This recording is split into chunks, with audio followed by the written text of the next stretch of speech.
До 1 јуни преживување, потоа можен целосен колапс на комуналното јавно претпријатие Водовод поради енормно зголемување на цената на струјата, најавува директорот Иван Иванов.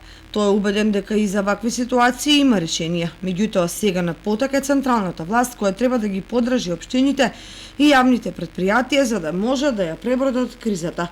Мерките кои може да дадат резултат се делумно субвенционирање на цената на струјата на јавните претпријатија од страна на државата, понатаму отворање соодветна кредитна линија која ќе може да ја користат претпријатијата за да инвестираат во фотоволтаични централи за производство на алтернативна енергија.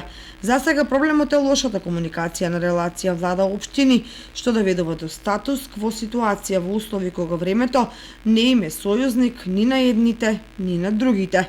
Новите договори со 4-5 пати поскапа струја на електричната енергија ќе треба да се потпишат наскоро, а пари за плаќање на месечните сметки нема. Практично зголемувањето на цената ќе доведе до ситуација приходите на претпријатието да бидат значително пониски од расходите само по основ на струја.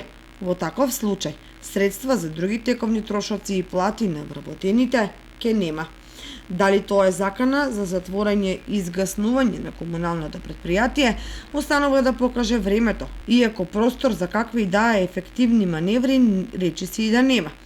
Во слични или посериозни проблеми се соочуваат и претпријатијата во соседните општини. Во општина Чешиново Облешево неодамна сметките за вода и смет се зголемени двојно, но и тоа не овозможува ликвидно работење на комуналното претпријатие. Не е во подобра позиција ниту комуналното во Виница, каде без парицата е хроничен проблем, а претпријатието пред промената на локалната власт се прослави со плати на вработените од по 100 денари.